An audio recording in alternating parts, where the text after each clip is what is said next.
Allahumma sholli ala Muhammad wa ala ali Muhammad kama shallaita ala Ibrahim wa ala ali Ibrahim fil alamin innaka Hamidum Majid. Apa kabar sister semua?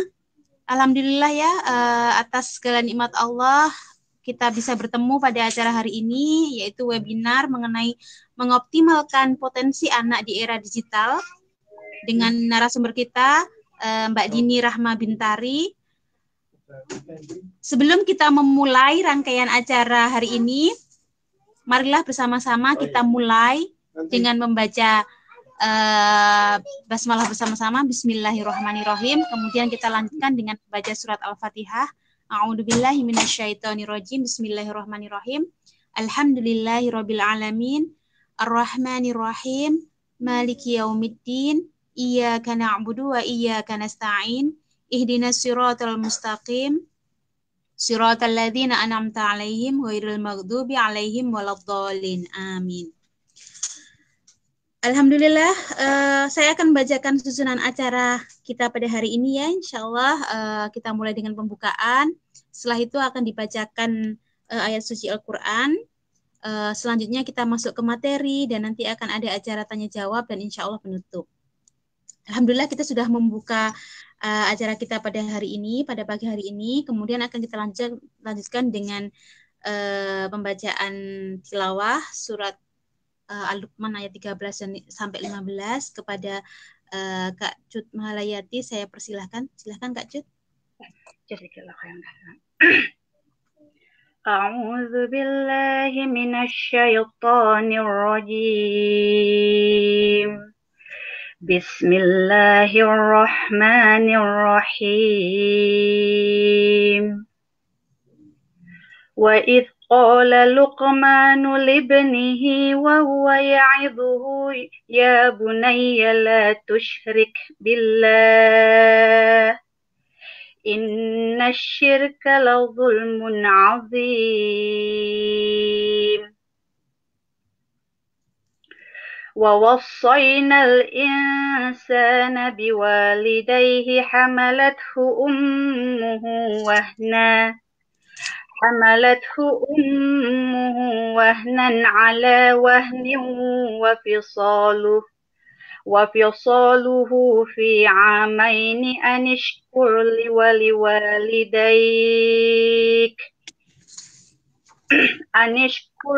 ولوالديك إلا المصير.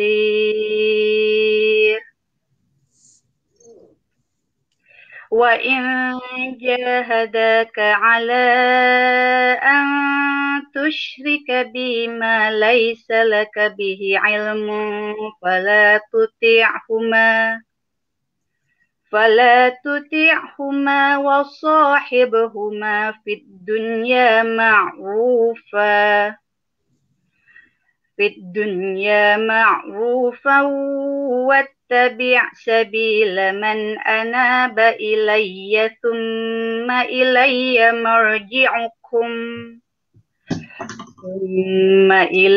مرجعكم فأنبئكم بما كنتم تعملون.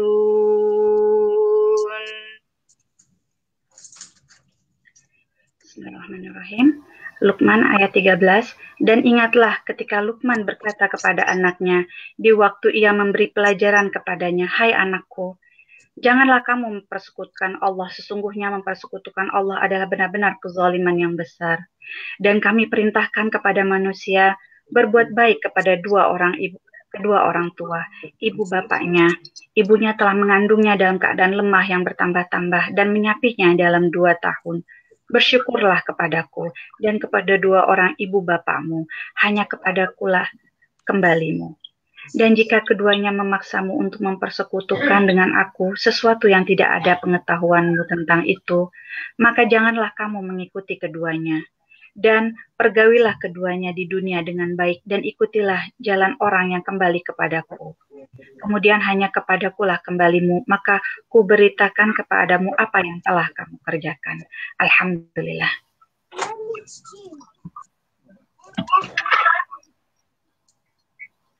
Alhamdulillahirrahmanirrahim. Terima kasih Kak Cut yang sudah membacakan surat Al-Luqman ayat 13 dan 15 sampai 15.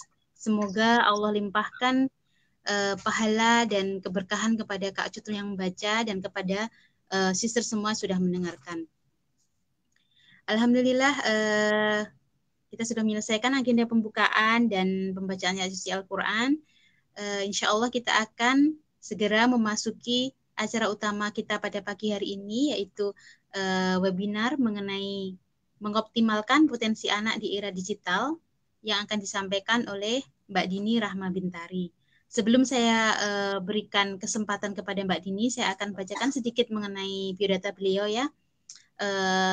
Nama lengkap beliau Mbak Dini Rahma Bintari, SPSI, MPSI, PhD. Beliau tinggal di Jakarta Selatan. Mbak Dini ini juga pernah tinggal di Amerika ya. Tahun 2011 beliau mendapat beasiswa Fulbright dan mengambil jurusan transpersonal psikologi S3 di Sophia University, California, USA. Kemudian beliau menyelesaikan S1 dan S2 di Universitas Indonesia Jakarta. Beliau menikah dan saat ini sedang Mbak Dini sedang sibuk ini juga ya, memberikan, saya dengar-dengar dari Mbak Dewi Mbak Dini sedang sibuk memberikan pembekalan kepada para psikolog yang akan menangani proses trauma healing di Palu yang baru-baru ini sedang mendapatkan ujian berupa gempa bumi dan tsunami. Demikian sedikit biodata tentang Mbak Dini ya. Untuk selanjutnya waktu saya serahkan sepenuhnya kepada Mbak Dini. Silahkan Mbak Dini.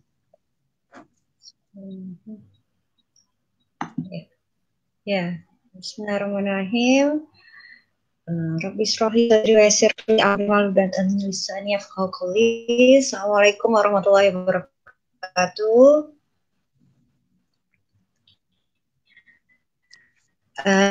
Alhamdulillah ya alhamdulillah nahmaduhu wa nasta'inuhu wa nastaghfiruhu wa natubu ilaihi wa min syururi anfusina abduhu wa rasuluhu la nabiyya ba'da. Ya alhamdulillah saya bisa terhubung lagi dengan saudari-saudari di USA ya melalui webinar ya. Alhamdulillah kangen sebenarnya ya. Di kemarin pas Pak Dewi minta lagi, insya Allah saya usahakan sebisa mungkin untuk bisa bergabung sama teman-teman di USA karena kangen ya, kangen sama teman-teman di sana, suasana persaudaraan di sana, di IMSA, di IMSIS ya yang luar biasa indah ya, yang sampai sekarang masih terkenang gitu ya, bagaimana persaudaraan di IMSIS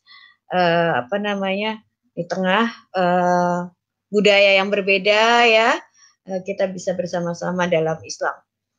Salawat dan salam kita sampaikan pada Rasulullah SAW atas tauladannya, petunjuknya ya, sehingga kita bisa berislam sampai sekarang dan bisa meneladani berbagai panduan ya, bagaimana membesarkan, berkomunikasi dengan anak yang Rasulullah contohkan dalam kehidupan beliau sehari-hari ya, kehidupan dengan anak-anaknya, dengan masyarakat muslim pada saat itu ya, itu banyak sekali contohnya.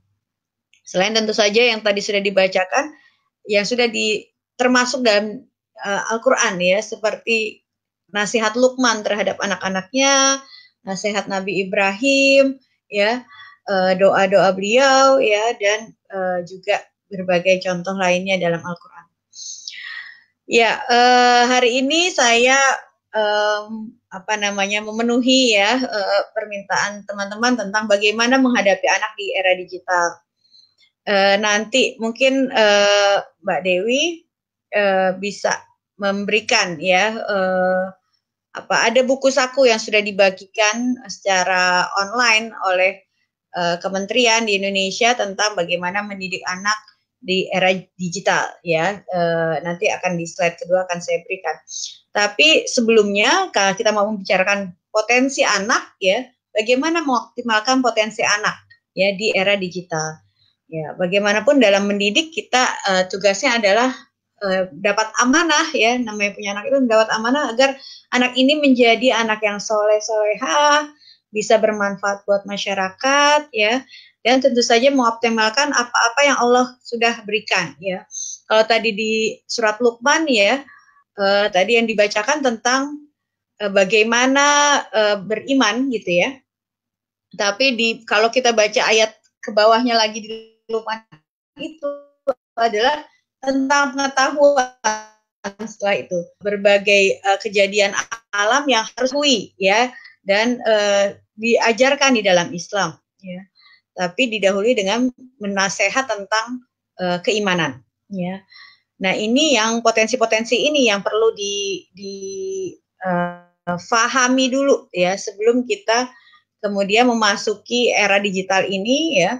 Tapi kita harus paham anak kita butuh ditingkatkan dalam hal apa ya. Potensi diri manusia yang diberikan Allah ya, disebutkan juga dalam surat Luqman, apakah kamu tidak mensyukuri nikmat yang Allah sempurnakan untuk kalian gitu ya. Ada potensi fisik, potensi mental, dan potensi spiritual yang luar biasa yang Allah berikan pada manusia, yang tidak diberikan pada makhluk lain ya. Kalau malaikat nggak dikasih fisik yang kelihatan oleh kita ya, tidak diberikan pilihan seperti kita ya. Nah, ini yang dan tidak diberikan kemampuan berbahasa ya, membuat term-term istilah-istilah dan lain sebagainya yang hanya diberikan pada manusia ya, sehingga manusia adalah makhluk yang luar biasa gitu ya. Makanya Allah meminta malaikat maupun jin manusia karena masalahnya kadang-kadang banyak yang tidak dari potensi itu, tidak mensyukur ya berikan. Belum lagi di aroma saja. Nikmat cipta, kemampuan akal, imajinasi, berpikir tentang masa depan, membuat sesuatu yang baru itu hanya dimiliki oleh manusia. Kemampuan untuk menciptakan sesuatu. Kemudian kemampuan rasa, ya, emosi, punya emosi yang naik turun, ya, punya hati kecil yang berbicara secara jujur tentang apa yang harus dilakukan, itu hanyalah milik manusia. Yang ketiga adalah karsa atau motivasi, semangat, yang memiliki motivasi, memiliki keinginan untuk melakukan sesuatu. Ya. Kemudian tentu saja karya, bagaimana manusia bisa mengkreasikan sesuatu, meraih prestasi, berkompetisi, ya, itu adalah bagian dari manusia juga. Dan terakhir ada kemampuan yang tidak diberikan pada makhluk lain, kemampuan mengubah kondisi. Ya, manusia dari zaman batu sampai sekarang ya bisa mengubah. Dulu mungkin kita panas nggak pakai AC, sekarang pakai AC, itu kan sesuatu yang diubah oleh manusia. Ya, dan itu kemampuan yang Allah berikan, ya, bukan tiba-tiba bisa seperti itu. Nah, ini potensi-potensi ini yang harus disadari. Ya, dan sebagian besar belum teraktualisasi. Slide berikutnya, Mbak Dewi. Ya, sebagian besar kalau kita tahu, ya, ini potensi ada multiple intelligence, ya, kita sudah sering dengar, ya, berbagai, nanti kita akan bahas satu persatu. Ada emotional intelligence, ya, kemampuan kecerdasan emosional. Ada adversity quotient atau kemampuan mengatasi kesulitan, ya. Dan yang terakhir, dan tapi sebenarnya paling penting adalah spiritual intelligence, kemampuan berpikir tentang makna hidup, ya. Ya. Nah, itu yang perlu ditingkatkan dari berbagai potensi anak, ya. Nah, sebagian besar belum teraktualisasi, ya. Slide berikutnya, Mbak. Sebagian besar, kalau ini cerita, katanya ini adalah otaknya Einstein. Otaknya Einstein itu katanya, ya, parietalnya lebih besar, parietal lobnya bisa 15% ketimbang otak normal. Tapi otak Einstein pun yang dipakai, gitu ya, bagian otaknya hanya sebagian, ya, masih banyak potensi lain di dalam otak yang tidak terkembangkan. Nah, begitu juga mungkin anak kita, jangan sampai otaknya, gitu ya, kemampuan, tidak hanya otak ya, tapi di dalam dirinya banyak potensi yang tidak tergunakan, tidak teroptimalkan. Nah ini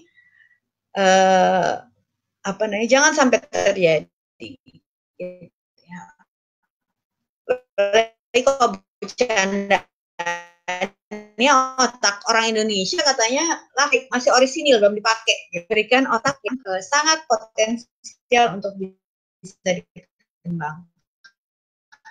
Seperti apa saja yang perlu dikembangkan? Berikutnya, Mbak.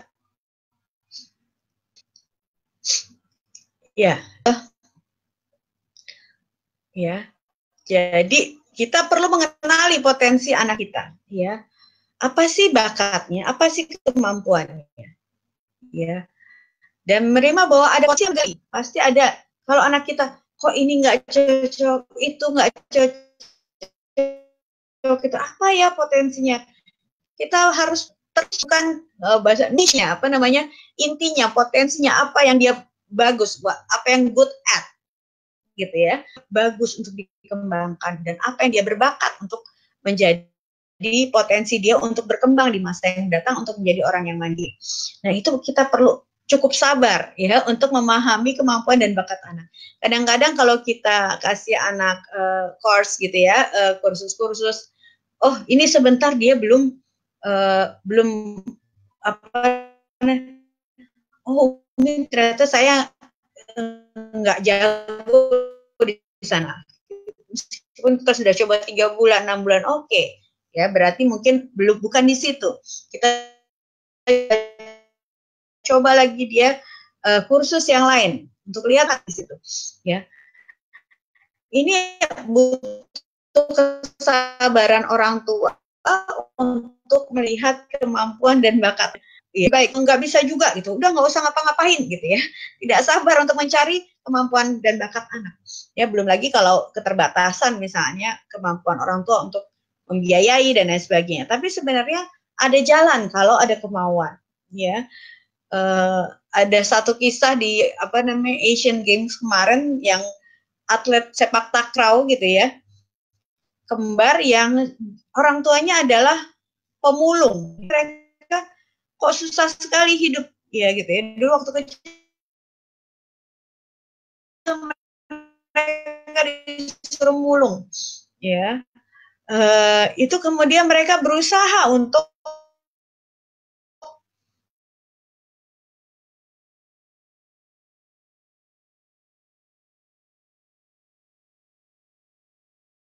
nggak ada yang mau kasih belajar sepak ya. Kita bisa sampai prestasi yang optimal di masa remaja maupun di masa dewasa.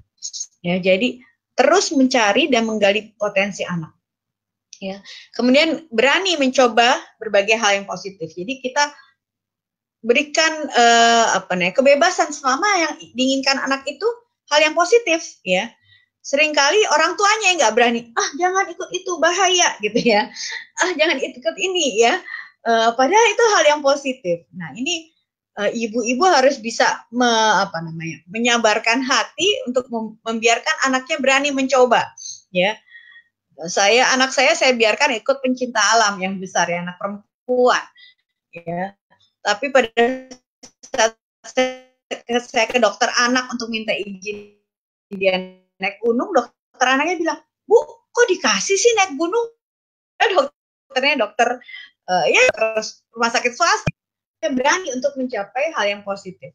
Ya, naik gunung kalau sama guru ya, sama dalam situasi yang terhitung cukup aman, maka itu adalah hal yang baik, hal yang positif. Gitu ya. Nah, bagaimana kita punya keberanian untuk membiarkan anak mencoba berbagai hal yang positif. Itu kadang-kadang tidak mudah juga buat beberapa ibu. Ya, nah coba untuk biarkan mereka mengasah kemampuan di berbagai bidang.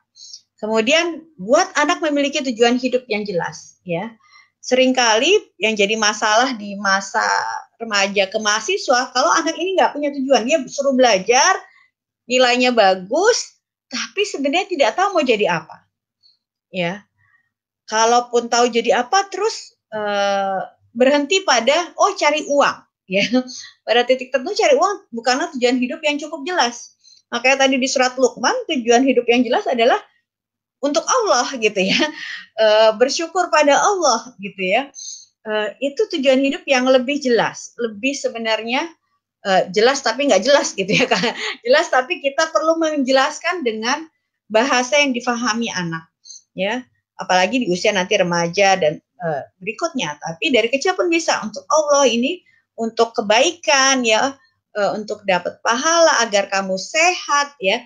Hal-hal yang itu perlu kita, dan tentu saja yang paling tinggi adalah tujuan untuk bersyukur pada Allah ya. Selain cuma takut neraka ingin surga, tapi di Luqman itu tujuan yang paling tinggi adalah bersyukur pada Allah pada setiap kegiatan. Itu akidah yang mendasar yang menjadi tujuan hidup. Kenapa? Perlu, sangat penting, karena di usia remaja ke atas kemudian mereka setelah memiliki berbagai kemampuan, kalau tidak punya tujuan hidup yang jelas, maka dia terus buat apa saya capek-capek ini ya. Maka bisa jadi nauzubillah min dzalik ya, ada kejadian-kejadian misalnya karena anak yang sangat berprestasi, IP-nya sangat tinggi, tapi kemudian memutuskan untuk mengakhiri hidupnya. Kenapa? Karena nggak punya tujuan yang hidup yang jelas ya, tidak punya perspektif akhirat yang cukup baik ya. Nah, ketiadaan akidah tersebut gitu ya yang menyebabkan potensi anak hilang ya. Sekarang misalnya banyak juga misalnya kalau di Indonesia nih Bu, banyak ya kemudian kecanduan game atau kecanduan film Korea gitu ya, atau artis Korea dalam berbagai bentuknya ya. Kemudian mereka ikut-ikutan ya. Kemarin dapat cerita dari mahasiswa, anak yang berjilbab kemudian kuliah, karena dia suka Korea, kalau ikut nari Korea dia buka jilbabnya gitu. Begitu teman-temannya pakai jilbab lagi ya. Tapi karena tidak ada tujuan hidup yang jelas, dia tidak tahu kenapa harus pakai jilbab ya, tidak tahu akidah apa, bahwa Allah juga lihat kalau nari Korea, buat apa untuk nari Korea ya. Nah, ini karena ketiadaan tujuan hidup yang jelas ya. Kemudian tujuan hidup ini difahami dengan bagaimana dia memahami apa kontribusi yang bisa saya berikan pada dunia. Saya bisa kasih apa sama dunia? Apa kemampuan saya yang baik yang bisa bermanfaat buat orang lain? Ya, ini perlu difahamkan. Nah, kita lihat satu persatu ya, Bu. Silakan, Bu, Mbak. Satu lagi slide-nya. Mbak Dewi. Oke, ya. Kita mulai dari multiple intelligence ya. Ini potensi anak yang perlu kita pahami. Ada kecerdasan multiple ya, berbagai jenis yang beragam ya. Ada body smart ya, ada word smart, ada logic smart ya, ada people smart, ada nature smart, ada picture smart, dan ada music smart dan self smart. Kita lihat satu persatu sesuai bidangnya. Silakan Mbak Dewi.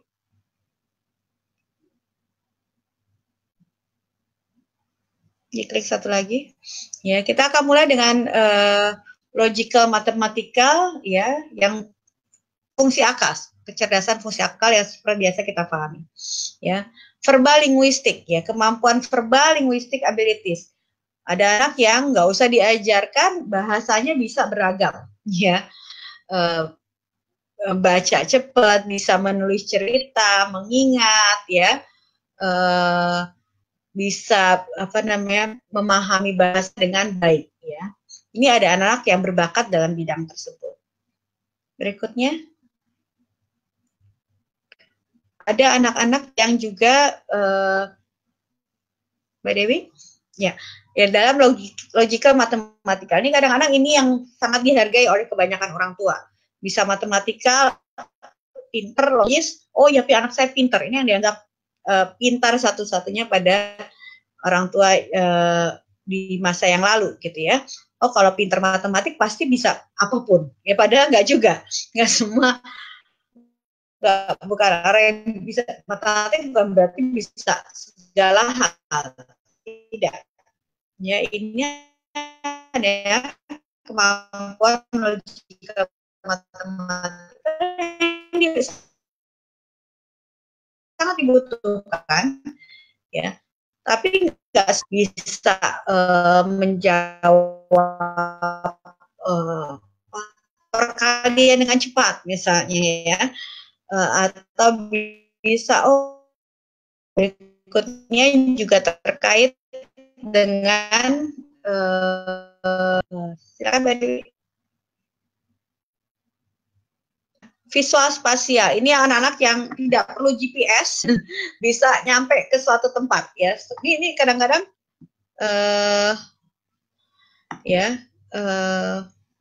sudah ada yang bertanya ya.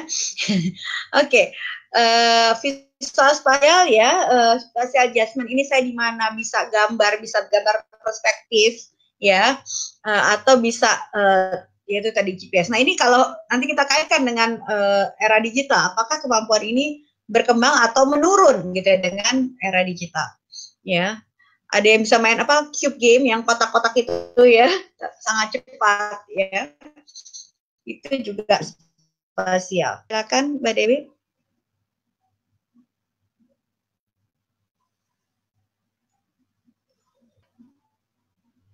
Ya. Nah, ini juga keterampilan musical ability yang sensitivity to sound. Kadang-kadang kita pikir, oh semua orang bisa dong merasakan musik yang bagus, tapi ternyata enggak. Ada beberapa teman saya dosen nih ya, yang musical, jadi tidak paham nada dan kalau nyanyi selalu fals gitu ya. Kenapa? Karena dia tidak tahu kalau itu nadanya tidak tepat. Ya, ada orang-orang yang seperti itu. Musical ability-nya sangat rendah, tapi ada orang-orang yang sangat baik gitu ya. Seperti Melly Guslo gitu, nggak pernah belajar nulis nada, tapi dia bisa bikin musik, ya, bisa bikin lagu, ya itu punya bakat musical yang tinggi, ya. Ini adalah juga sebuah kebaikan, ya, yang kadang-kadang di beberapa komunitas Islam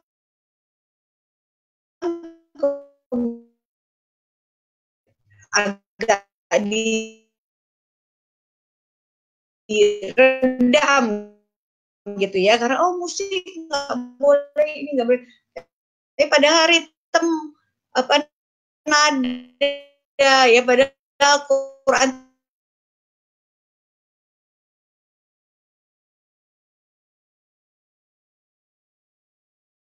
itu baca Quran itu juga Mbak, karena Mbak Dewinya lagi. Oke. Ya, saya buka punya saya aja. Ya. Berikutnya ada kemampuan, ada anak-anak yang jago gimnastik misalnya, atau olahraga yang baik gitu ya. Pantomim ya, muka wajah juga dia bisa sangat lemas untuk melakukan sesuatu. Ya, nah ini adalah hal yang juga bagian dari kecerdasan ya. Yang kadang-kadang kita tidak hargai sebagai orang tua, Allah ngapain sih gitu ya. Pada ini juga sangat dihargai. Kalau di Amerika mungkin ya menghargai keterampilan, Indonesia sangatnya anak juga dapat reward gitu ya. Nggak semua sekolah mereward kemampuan body kinestetik ini. Ya, tapi sekarang sudah semakin baik. Ya, anak-anak yang berprestasi olahraga dihargai cukup ya oleh sekolah untuk bisa merasa cukup bangga dengan dirinya, seperti anak yang jago logikal, matematikal. Ya, berikutnya mati ya Mbak ya itunya, saya buka. Terlihat, saya tetap terlihat mudah-mudahan ya. Ya, berikutnya adalah interpersonal ya. Kemampuan interpersonal yang ini juga ada. Kadang-kadang kita, aduh anak saya kok nggak pinter apa-apa ya di sekolah, ya. Tapi kita lupa mungkin ternyata dia sama temannya ada sahabat yang baik, ya. Temennya tapi banyak ya. Dia kalau ngobrol sama temennya kok jago ya. Di kelas senangnya ngobrol jadinya ya, karena kecerdasan interpersonal, ya. Keluhan gurunya bisa, aduh dia ngobrol terus di kelas gitu. Kok bandel sih ngobrol, padahal bukan bandel, mungkin bisa kecerdasan internet sangat tinggi ya, cuman dia kadang-kadang lupa kapan menempatkan kecerdasan itu ya. Politis kalau joknya di kampus gitu ya, yang nilainya IP-nya 4 jadi staf ahli gitu ya, jadi dosen. Yang IP-nya apa namanya? 3-an, oh jadi pedagang gitu, atau jadi pegawai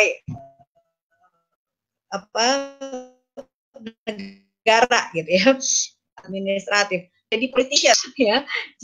Kenapa? Karena mereka sangat pintar, ternyata hobi ya, kecerdasan interpersonal ya, atau sales yang baik ya. Nah, ini mereka punya kecerdasan untuk meyakinkan orang lain, membuat orang senang sama mereka ya. Ini juga sebuah kecerdasan yang perlu dikembangkan, dan mungkin itulah bakat anak kita. Berikutnya, Mbak.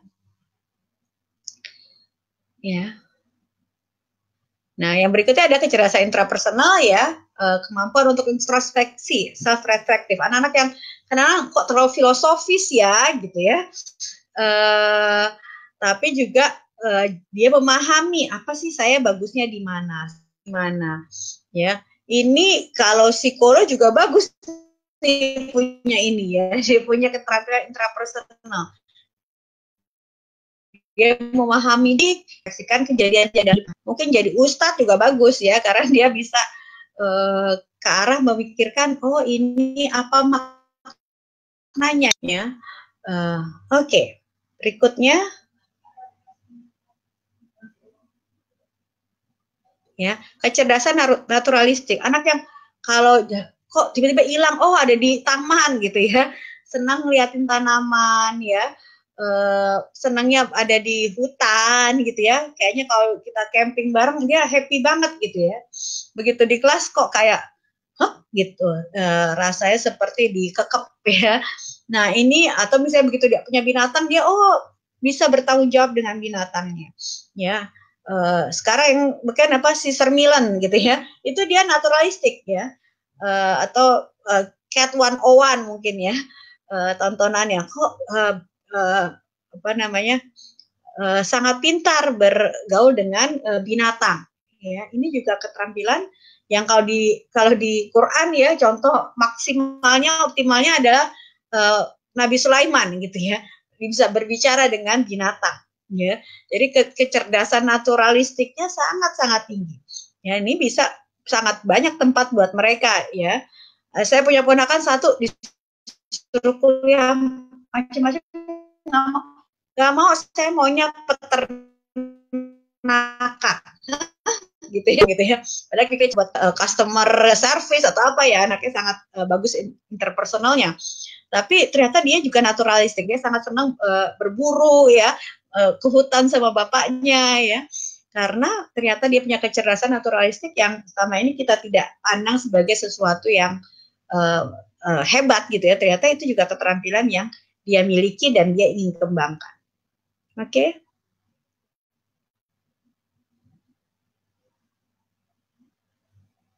Ya, itu tadi multiple intelligence ya. Tadi contoh terakhir yang naturalistik termasuk jadi chef ya. Sekarang jadi chef juga laku ya. Kalau dapat Michelin gitu ya, restorannya sangat kaya raya. Nah, sekarang selain keterampilan kecerdasan yang dimiliki oleh diri, ada hal yang penting juga, yaitu adversity quotient. Kemampuan untuk menghadapi kesulitan ya. Ini kemampuan mental gitu ya, untuk menghadapi berbagai tantangan dalam hidup ya. Jadi bagaimana menghadapi tantangan itu, dia bisa menghadapi dengan baik ya. Diklik. Ada beberapa level ya dalam kemampuan adversity, kemampuan menghadapi kesulitan. Ada quitters, campers, atau climbers. Kita lihat satu persatu. Itu digambarkannya dengan gunung ya, naik gunung. Quitters ada di bawah, campers di tengah, climbers sampai di puncak. Oke. Jadi kalau tadi ada kemampuan multiple intelligence itu, kalau anaknya tidak punya kemampuan menghadapi tantangan, maka dia akan koles, cepat berhenti sebelum mencoba lebih lanjut. Ya misalnya.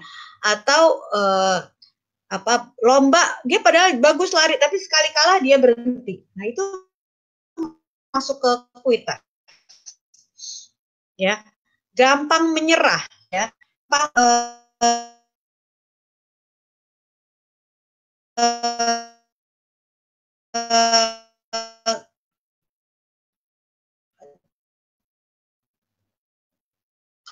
dari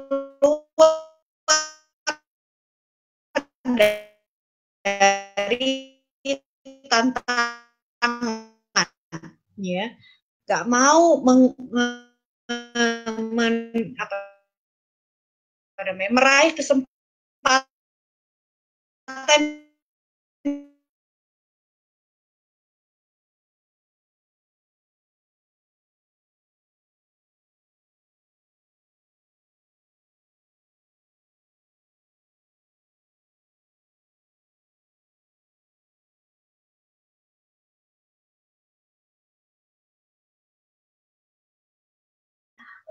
meskipun mungkin kekurangannya dia juga banyak, ya. Tadi seperti cerita saya, atlet Asian Games ada pemulung, ya, mereka climber, saya harus sekolah. Gimana biar sekolah? Saya punya prestasi di bidang olahraga. Menghadapi tantangan itu dengan kekuatan adversity-nya sehingga berprestasi hingga Asian Games. Misalnya, ya, jadi background-nya padahal tidak punya apa-apa, punya kelemahan, terus mengejar dan meningkatkan kemampuan hingga mereka bisa mencapai prestasi yang optimal buat potensi mereka. Ya, ini adalah climbers.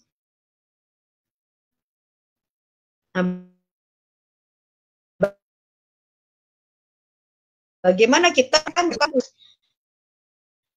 ya untuk juga, ya, Mbak Dewi. Selain tadi sudah kita baca multiple intelligence, kemudian adversity, ya, kemampuan menghadapi tantangan. Mbak Dewi, oke, ya, saya ambil yang punya saya. Nah, yang berikutnya adalah yang sering juga dibicarakan orang adalah emotional intelligence, ya. Emotional intelligence ini juga hal yang banyak dibicarakan, ya. Emotional intelligence ada kemampuan untuk mengatasi atau memahami emosi seseorang dan meregulasinya, mengaturnya agar tepat dan tidak menyakiti diri maupun menyakiti orang lain secara emosional.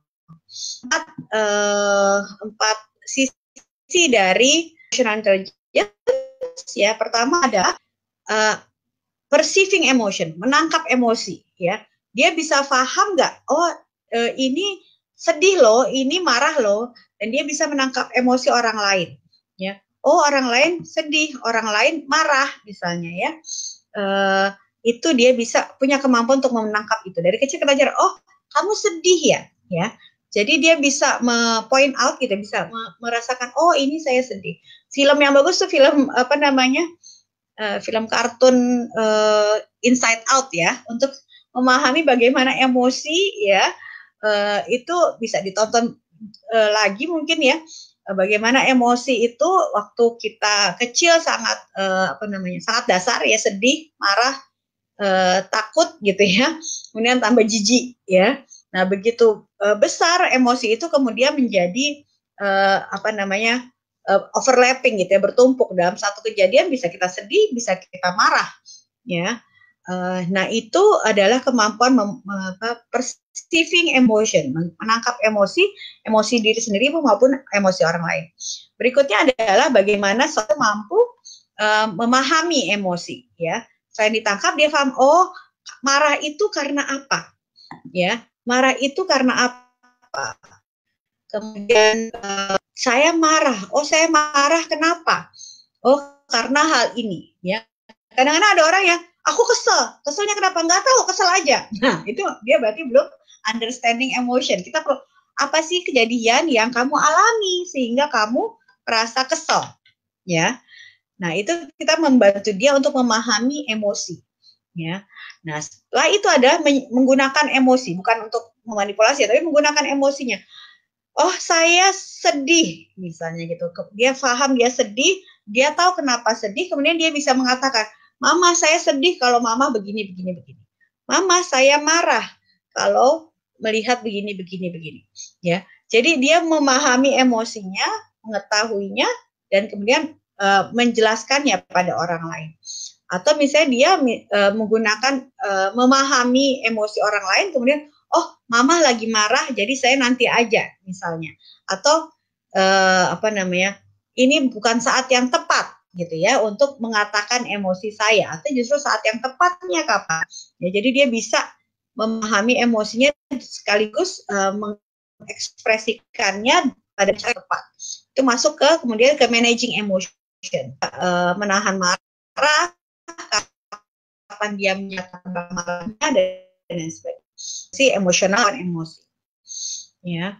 Nah, seringkali banyak anak-anak yang cerdas dalam logical matematika, tapi tidak diajarkan, tidak dikembangkan emotional intelligence-nya. Sehingga gitu menghadapi konflik dengan orang lain, dia kemudian tidak tahu harus melakukan apa. Ya, dia hanya merasa marah, kemudian yang keluar kalau begitu ada kemudian reaksi-reaksi fisik ya, entah reaksi fisik memukul orang lain atau menyakiti orang lain, atau reaksi fisik menyakiti diri sendiri, ya, karena dia tidak pandai untuk mengekspresikan emosinya. Ya, saya menangani mahasiswa di UI, itu saja ada yang misalnya mengalami gangguan emosi yang cukup berat atau menyakiti dirinya sendiri, ya, dengan cara-cara yang kita saja kaget, oh kamu melakukan ini, melakukan itu untuk menyakiti dirinya sendiri. Kenapa? Karena dia tidak tahu bagaimana mengekspresikan dan memanage emosinya. Nah, ini kan tidak kita harapkan pada anak kita, ya. Apalagi kalau kemudian emosi itu mengganggu fungsi-fungsi yang lain, ya. Akhirnya tidak mau belajar, akhirnya tidak mau berteman, ya. Itu akan menjadi masalah baru yang tentu saja kita tidak harapkan. Kenapa? Karena sumbernya di emotional intelligence. Terakhir, ya, potensi adalah potensi spiritual, ya. Spiritual intelligence ini adalah yang terakhir tapi adalah yang paling utama, ya. Spiritual intelligence ini ya adalah sebenarnya dasar. Seringkali ada beberapa klien saya misalnya yang anak pintar, orang tuanya mampu, punya teman, tapi kemudian ada masalah spiritual, ya, artinya meragukan Tuhan, meragukan tujuan hidup, ya, meragukan nilai-nilai yang diajarkan dalam agama, kemudian dia melenceng gitu ya, melenceng dalam berbagai maknanya, ya, artinya dia kemudian merasa ya sudah, kenapa saya harus melakukan ini semua? Dia tidak tahu kenapa, ya. Atau misalnya dia kemudian meragukan Tuhan dan nauzubillah min dzalik, misalnya sampai berganti agama, atau misalnya dia malah melakukan hal-hal yang sangat di luar norma, atau justru kemudian dia jadi mengalami masalah psikologis yang lebih berat. Kenapa? Karena tidak ada tujuan hidup, ya. Nah, ini spiritual intelligence ini sangat penting, ya. Ada misalnya klien masih SMA, kemudian saya cuman debu Mbak di dunia ini gitu ya, nggak ada maknanya saya gitu.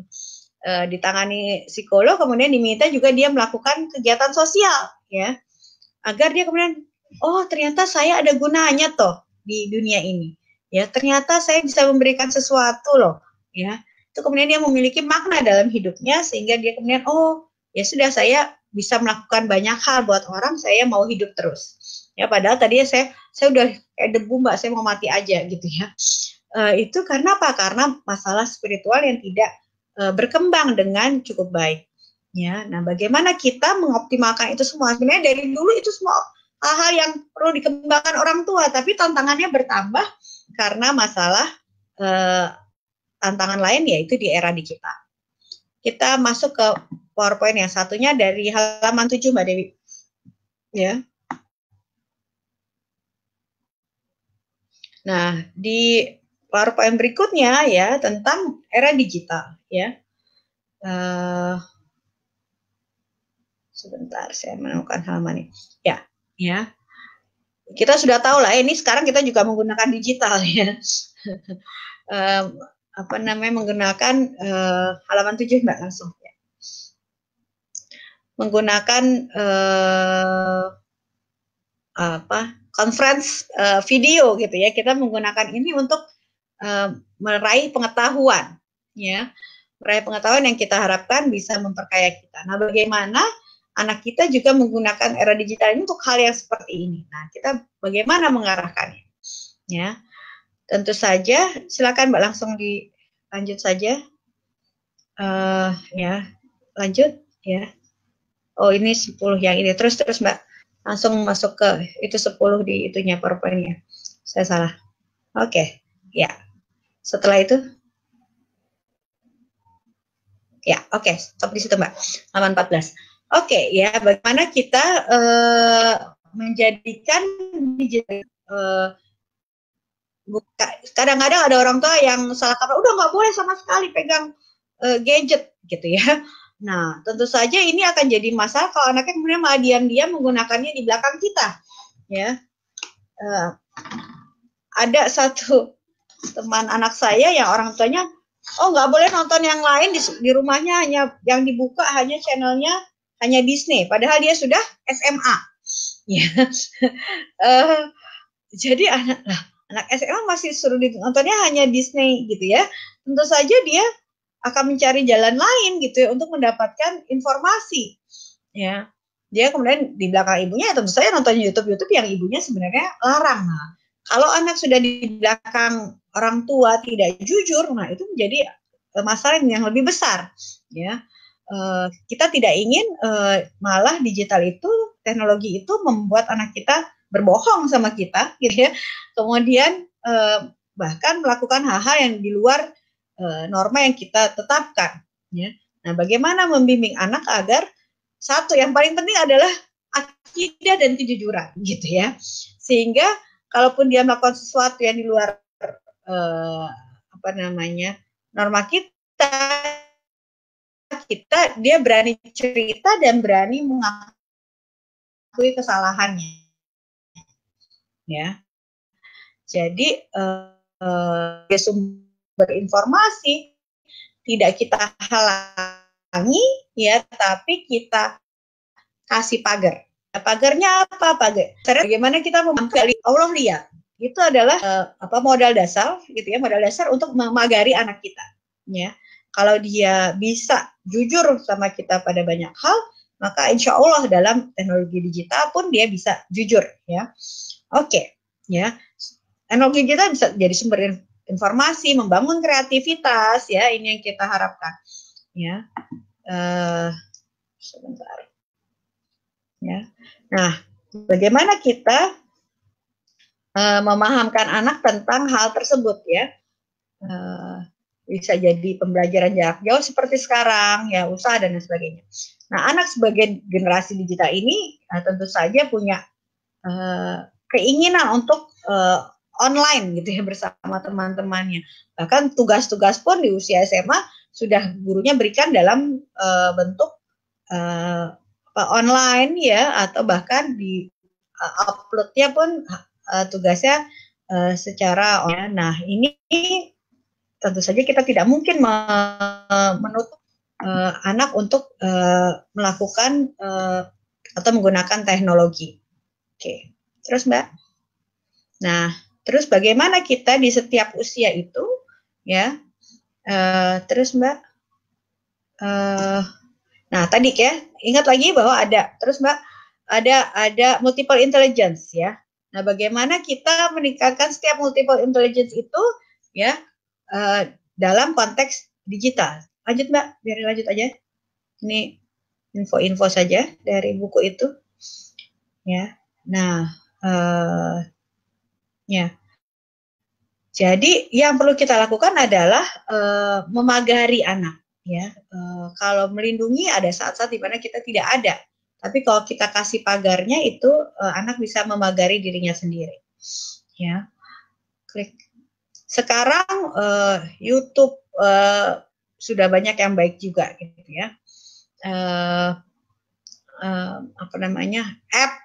Aplikasi-aplikasi pendidikan juga sudah banyak. Nah, bagaimana kita mengarahkan anak-anak untuk ke arah sana? Seringkali misalnya anak-anak hanya nonton Hobby Kids gitu ya. Hobby Kids Anak yang di Hobby Kids-nya sendiri, dia anak yang sehat. Kenapa? Karena dia melakukan semua itu. Tapi anak kita hanya menonton anak-anak itu melakukan itu, ya. Jadi nggak sehat, ya. Padahal kegiatan bersama orang tua, ya, itu perlu diperbanyak juga, gitu. Nah, jadi masalahnya kalau orang tuanya lah yang kecanduan gadget, ya. Seringkali bahkan ada keluhan anak, Pak Ustadz gimana kalau orang tua saya kecanduan gadget gitu ya, digangguin anaknya diajak main, orang tuanya nggak mau. Kenapa? Karena lagi sibuk dengan gadgetnya. Nah, jadi kalau kita bilang mengoptimalkan anak di era digital, tanya kita diri sendiri, apakah kita mengoptimalkan diri kita di era digital atau kita membuat diri kita terpuruk di era digital ini karena malah kitanya yang kecanduan gadget, ya. Nah, ini juga perlu diperhatikan oleh orang tua. Oke. Ya. Jadi kalau sampai anak kita kecanduan gadget, jangan-jangan kita juga tidak memberikan waktu yang cukup untuk anak bisa berkembang. Klik ya. Stop. Ya. Ya di situ Mbak. Ya, jadi seringkali kita lupa bahwa ada punya potensi-potensi itu yang perlu kita optimalkan. Jadi luangkan waktu untuk melakukan kegiatan fisik sama anak. Ya, sekarang anak-anak obesitas kenapa? Lah dibiarkan nonton dan lain sebagainya. Nggak usah zaman handphone sekarang, ada zaman TV itu sudah membuat anak-anak lebih obes. Kenapa? Karena kemudian tidak ada kegiatan yang bergerak. Ya, nah ini apa namanya perlu dipahami juga. Jangan kita ajak anak kita keluar ya. Kalau diajak keluar, diajak main, pas tinggalkan gadgetnya ya. Jangan keluar juga bawa gadget juga gitu. Oh, main di taman tapi anaknya dibawain gadget. Jadi di taman lihat gadget juga, bukannya main di permainan yang ada di taman atau berlari-lari sama orang tua ya. Selain misalnya ya kalau ada di suatu tempat, here and now kalau di psikologi. Ya di suatu tempat ya kita nikmati apa yang ada di situ. Di alam ya kita lihat alam, nikmati alam. Kegiatan olahraga nikmati itu ya. Kenapa? Karena dengan begitu dia bisa berkembang dengan lebih baik. Ya. Ke taman tentu saja jangan kemudian bergadget, tapi bagaimana dia berteman sama orang-orang lain di taman, anak-anak lain di taman. Ya, belajar berbagi, memaafkan ya. Dan lain sebagainya. Ya, berikutnya ya pemahaman bahasa sebagainya. Kadang-kadang ada app-app yang justru membantu ya, atau misalnya anak-anak Indonesia sekarang banyak yang jago bahasa Inggris. Kenapa? Karena nontonnya ya video-video dalam berbahasa Inggris, ya video anak-anak sih tapi dalam bahasa Inggris. Itu kan bahasa.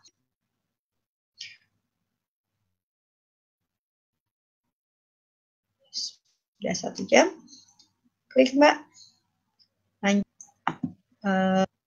Paling penting tentu saja ya, bagaimana kalau kecerdasan otak ya itu masih bisa lewat digital, tapi perkembangan fisik tentu saja kita harus melakukan sesuatu bersama anak ya. Ya. Perkembangan sosial tentu saja harus membuat anak mau berinteraksi sosial, ya, berteman, ya, bicara sama orang dewasa lain, ya, dengan sopan, ya, perkembangan sosial.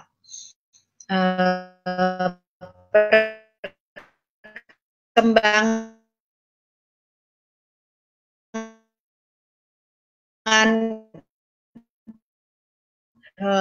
tadi kita juga bermain game yang ada kekerasannya, tidak kalau menyelesaikan apa-apa dengan kekerasan.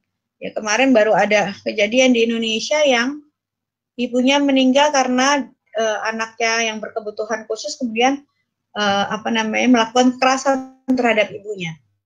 Ya, karena dibiarkan terusan, mungkin ya sudah anaknya berkebutuhan khusus kemudian dikasih digital, kemudian menonton hal-hal kekerasan di gadget, ya, sehingga dia di dunia nyata pun berpikir ya udah, kalau di gadget kan game puk mati hidup lagi, mati hidup lagi. Dia pikir kalau pukul orang beneran akan hidup lagi, padahal tidak akan hidup lagi. Ya, itu adalah kalau anak kecil ya di bawah 5 tahun belum bisa memahami mana yang nyata dan tidak nyata. Apalagi anak-anak yang berkebutuhan khusus tentunya akan sulit untuk memahami itu. Ya, sehingga harus sangat dibatasi ya dalam melihat tontonan yang sangat tidak boleh sebenarnya ya, menonton kekerasan dan lain sebagainya, ataupun yang tidak kekerasan ya, karena sulit membedakan antara nyata dan tidak nyata. Ya, berikutnya. Ya, nah kalau tadi ya, kalau ingin anak optimal tentu saja kita harus menyeimbangkan semuanya. Jadi dalam seminggu usahakan anak punya kegiatan yang memicu berbagai kecerdasan di dalam dirinya. Ya, ada kalau cukup ada uang kursus yang tentang fisik ya, kegiatan fisik, entah olahraga, entah menari ya, yang bergerak ya. Ada kegiatan juga yang terkait, kalau kognitif jelas ada di sekolah, sudah pasti ya. Kita tidak perlu ragu tentang itu ya, tapi kegiatan fisik biasa yang suka kurang, dan yang kegiatan spiritual dan emotional intelligence. Bagaimana kita, kalau emotional intelligence bisa di rumah ya, dia mengatakan emosinya dan sebagainya. Tapi kegiatan spiritual tentu saja perlu ditambah ya, selain di rumah oleh orang tua juga mungkin ada sekolah ahad ya tentang Islam misalnya, di mana dia belajar tentang makna hidup ya. Nah, tapi sebenarnya tetap yang paling penting ada di orang tua ya, karena memaknai hidup ya itu perlu diskusi lebih lanjut, apalagi di usia remaja. Di usia anak-anak kita pertontonkan tentang Tuhan, tentang Allah ya, itu adalah hal yang sangat penting ya. Nah, sekarang ada saya lupa Free Quran itu ada tontonan anak ya, kartun yang tentang Islam ya misalnya. Itu bisa jadi pilihan program yang bisa ditonton oleh anak ya. Meskipun kita mungkin anak mau yang nonton yang dia mau gitu ya, kita seimbangkan dengan tontonan yang kita harapkan membawa pada nilai-nilai yang lebih positif ya secara spiritual ya. Oke. Ya. Nah, seringkali kan yang jadi masalah orang tuanya juga sibuk dengan gadget ya.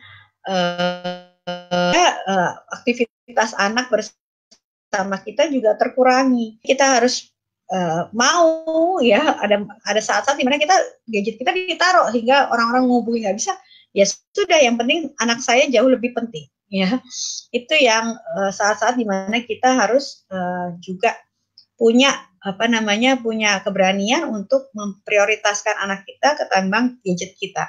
Interaksi bersama anak, ya, berolahraga bersama anak, ngomong curhat bersama anak, ya. Jangan sampai mereka curhatnya di blog atau di blog-blog mereka atau di Facebook mereka. Nggak main Facebook ya anak-anak, tapi di Line mereka, di Twitter mereka, di Instagram mereka, ya. Nah, kita meluangkan waktu nggak buat ngobrol tentang perasaannya, pikirannya, kejadian yang terjadi pada saat itu, ya. Kalau kita tidak meluangkan waktu buat itu, maka anak akan lari ke gadget untuk meluangkan mencurahkan perasaannya dan lain sebagainya. Padahal kita tahu yang di gadget, yang online bisa segala macam orang yang melihat. Ada yang kemudian bisa jadi membuli dia karena posting-postingnya, ya.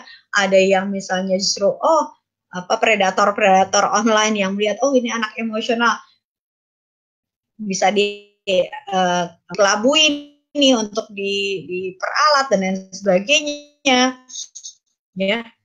Jangan sampai itu terjadi. Yang sulit untuk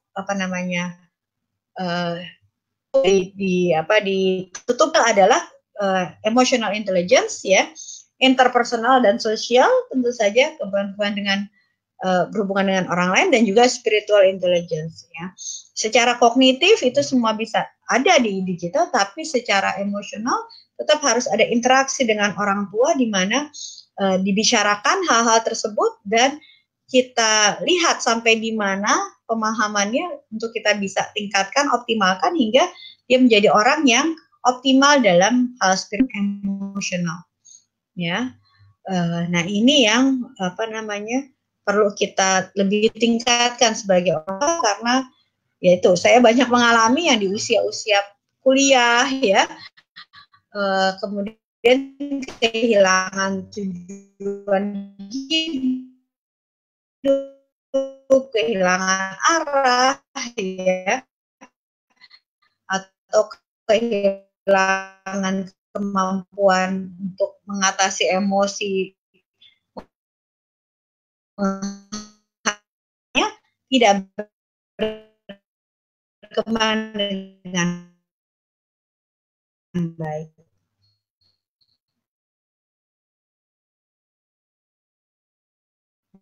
Ya. Kenapa, Kak?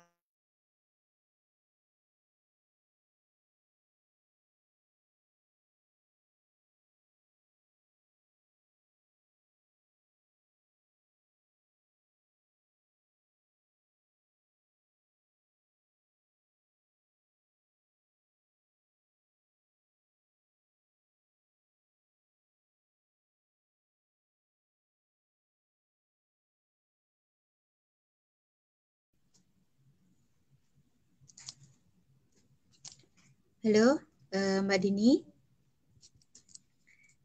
Mohon maaf suster semua, sepertinya internetnya Mbak Dini sedang ada masalah sehingga beliau sedang hilang ya dari screen kita.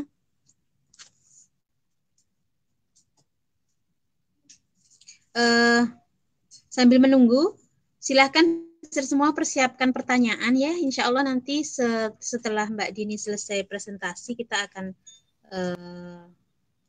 buka forum tanya jawab. Oke, kedengeran lagi, maaf. Ya, tadi ada yang terputus ya.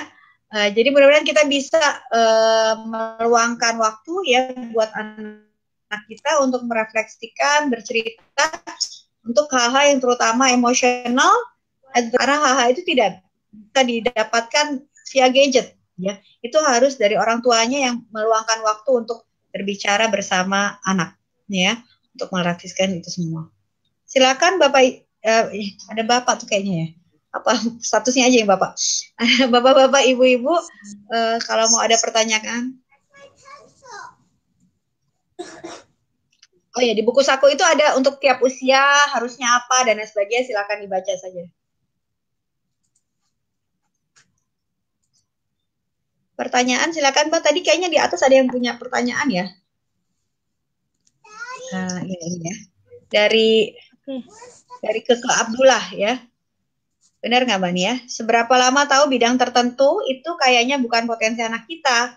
Misalnya pas ikutan kursus tertentu, kadang soalnya berhenti kursus karena mama papanya capek nganter. Ya, tapi kayaknya hasilnya belum kelihatan. Nah, ini hasil apa sih hasil Mbak gitu ya? Hasil dari sebuah kursus tuh apa sih? Mungkin anak kita tidak berbakat bukan prodigi ya, bukan prodigi dalam bidang tersebut, bukan yang akan excel banget di bidang itu. Tapi kalau dia belajar satu kursus, paling tidak keterampilan itu dia miliki dan dia bisa paham. Misalnya saya kasih sesuai pengalaman aja ya.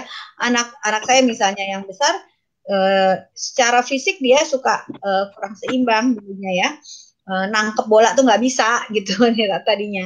Sampai sekolah di US dan akhirnya bisa. Saya latih, saya meluangkan waktu khusus untuk lempar tangkep bola di usia SD kelas 5 ya.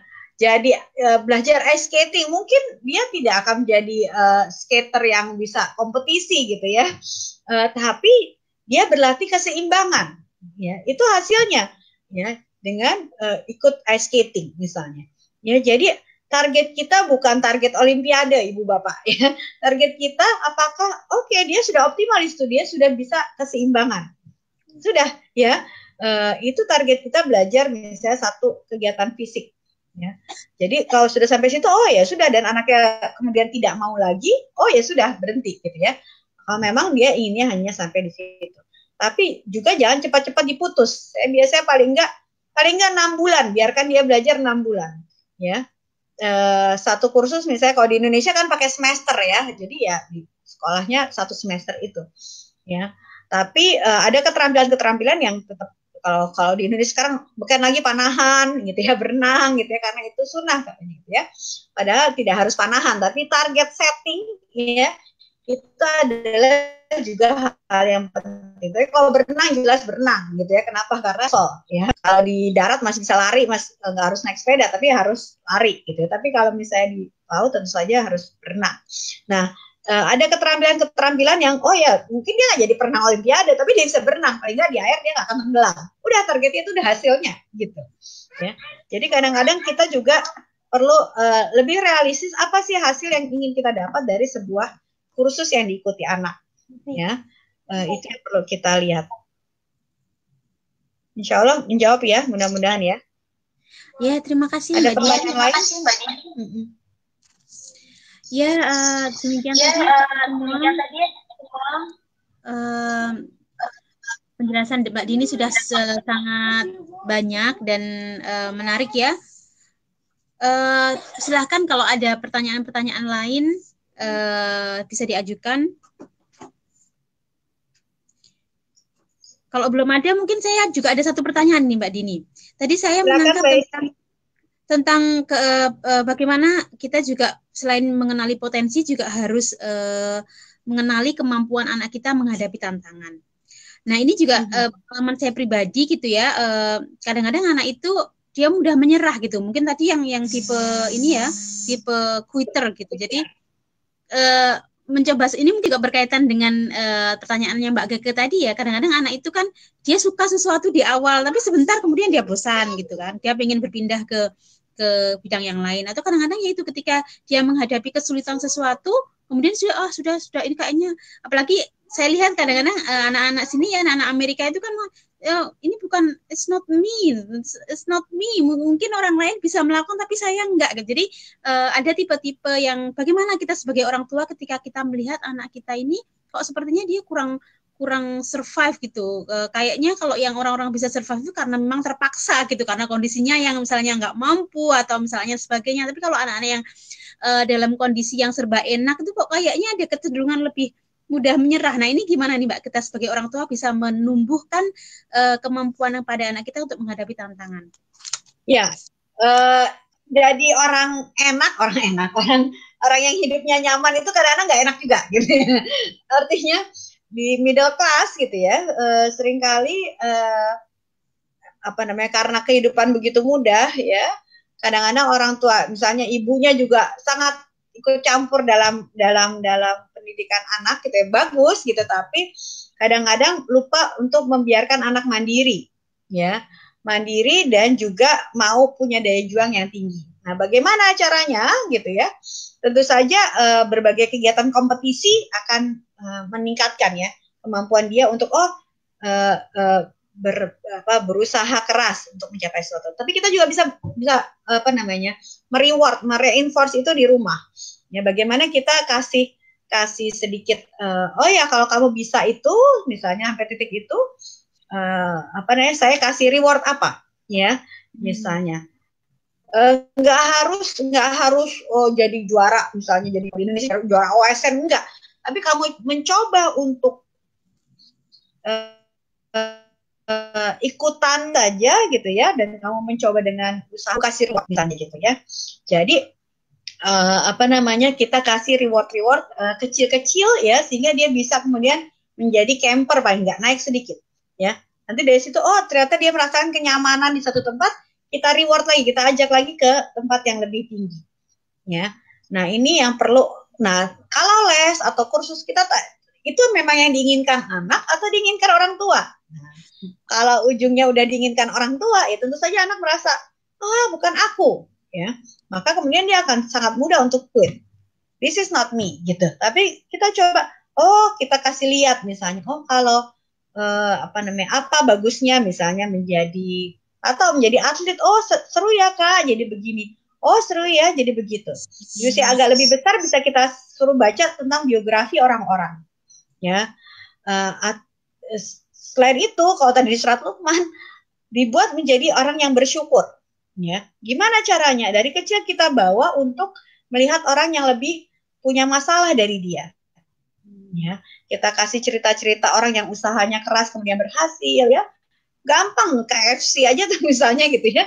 Itu bagaimana dia mencoba ratusan kali untuk bisa resepnya menjadi terkenal.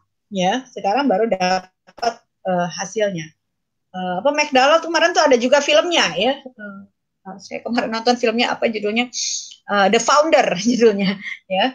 Bagaimana orang itu ya meskipun agak jahat sedikit tapi dia usaha keras sehingga itu bisa dia cuma salesman kemudian jadi orang yang membesarkan McDonald gitu ya. Bagaimana orang-orang seperti itu berusaha keras, dan jangan menunggu sampai kita pada posisi yang tidak nyaman untuk terdorong untuk menjadi orang yang berusaha keras ya. Jadi bawa ke kerja-kerja sosial ya, kalau kita punya kegiatan sosial, bawa nemenin kita kalau ada tempat pembagian sup kalau di Amerika ya, buat gelandangan kita kasih lihat mereka bahwa bagaimana kalau kita quit gitu ya, itu kita tidak boleh seperti itu ya. Jadi dalam kehidupan nyaman kita berusaha, kita memahami bahwa ada saat dimana kehidupan tidak nyaman ya. Itu yang perlu kita hadapkan anak kita sehingga dia menjadi orang yang memiliki adversity quotient yang tinggi. Saya lihat ada beberapa pertanyaan di sini Mbak ya, saya boleh bacain ya. Silakan langsung Mbak Dini. Ya, Mbak Kiptiah Dutkovic, anak saya 3,5 dan barusan melahirkan kembar. Barakallah ya Mbak ya, dapat kembar jadi sudah 3 ya. Kenapa anak saya sering jahilin adiknya atau si kembar? Kadang-kadang agak keterlaluan juga secara fisik ya. Anaknya laki-laki kalau tidak ya. Pertanyaan saya bawahnya lagi ya sama ya. Gimana merespon emosi anak ketika marah, memukul? Ya ini kalau usia 3,5, kemudian ini kita sebutnya temper tantrum ya. Nah, jangan dibilang nakal ya, jangan dibilang nakal. Dia punya perhatian terhadap adiknya. Usia itu kan, ini apa sih, penasaran ya, namanya 3,5 tahun ya. Ini penasaran. Nah, mungkin jadi berat buat dia pada saat ini masuk ke emotional intelligence ya materinya. Bagaimana untuk anak saya biasanya kalau nengok anak yang baru lahir, saya kasih hadiah buat kakaknya ya, bahwa kamu akan dapat perhatian kalau jadi kakak yang baik ya. Seringkali kita suka salah point out ya, kadang-kadang kita baru beri perhatian kalau dia nakal ya. Kalau dia lagi baik ya kita kasih perhatian ya, makinlah anak kemudian ya udah aku nakal aja, habis kalau aku nakal aku diperhatiin ibu, aku nggak nakal aku dicuekin sama ibu gitu misalnya ya. Nah, bagaimana kita perhatian pada saat anak baik, baik sayang adiknya pinter misalnya gitu ya. Usia 3,5 sampai 5 itu sangat mungkin untuk Kipti ya. Itu adalah marah-marah gitu ya, dengan emosi yang berlebihan. Nah, bagaimana kita jangan merespon pada saat dia marah, tapi kita merespon pada saat dia baik ya. Ini anak ini kan lagi merasa tersaingi ya. Ya si besar ini merasa tersaingi, apalagi adiknya kembar, pasti kita perhatian betul sama adik-adiknya karena kembar, repot betul ya. Nah, bagaimana kita kadang-kadang si kembar bisa biar sama bapaknya tidur, si kembar kecilnya kakaknya diajak main dengan lebih intens. Kakak pinter ya, kakak adik gitu ya, adik lucu ya, colek kan akan membuatnya ternyata kalau aku pinter baik main sama mama, aku dibilang pinter ya. Gitu. Jadi dia kemudian memilih perilaku yang lebih positif. Kenapa? Karena kita memberi perhatian dia pada saat dia melakukan perilaku yang positif. Ya. Nah, ya coba dilihat lagi ya, ada apa sih, kenapa sih kakak pukul misalnya. Ya, sudah bisa ditanya meskipun dia jelasinnya mungkin tidak jelas, tapi bisa ditanya gitu ya. Kenapa dia memukul adiknya? Ya. Kalau iseng ya itu jangan sampai kita akan meningkat kalau kita kasih perhatian pada saat dia nakal, akan meningkat intensitas kekerasannya gitu. Segini ibu nggak marah ya, kemarin marah, hari ini nggak marah, berarti tambah lagi pukul adiknya biar ibunya marah ya. Anak akan mencoba apapun untuk mendapat perhatian orang tua ya. Ya jadi diajak ngobrolnya justru pada saat dia tidak mukul ya, dikasih perhatian. Ya, mudah-mudahan menjawab ya Mbak Kipti. Berikutnya Mbak Arin ya, sebaiknya usia berapa anak laki boleh diperkenalkan dengan video games? Anak usia 8 dan 9 tahun sampai ini belum, dan saya izinkan kalau bisa selama mungkin nggak usah. Ya Mbak Arin, nggak harus tahu video games ya. Jadi kadang mereka bertanya kapan diperbolehkan main video games. Yang bermain video games ya.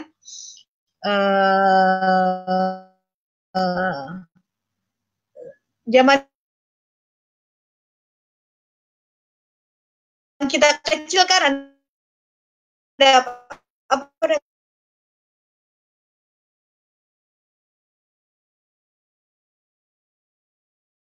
Nintendo, jadi bersyukur orang itu gitu ya. Jadi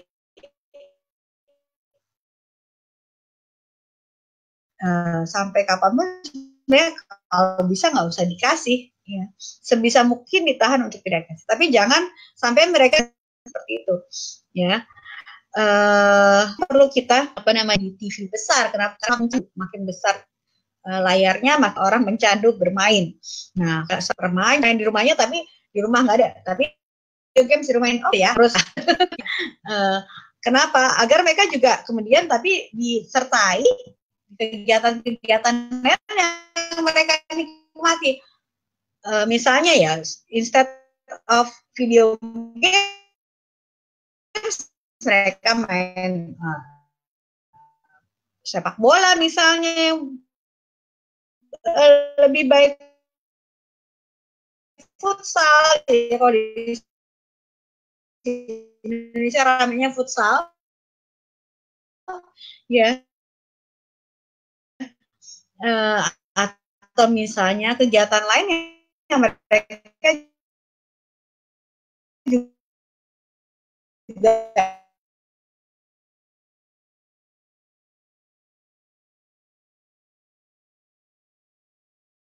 ya, kalau tertahankan ya kasih, kalau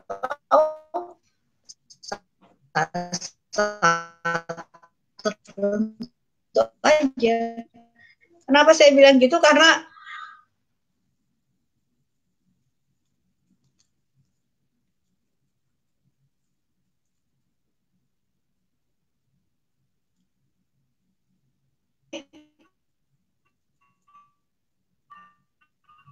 sudah kelihatan ya.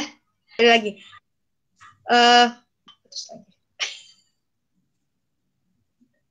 Oke, udah lagi ya. Maaf. Halo Mbak Dini, bisa mendengar suara saya?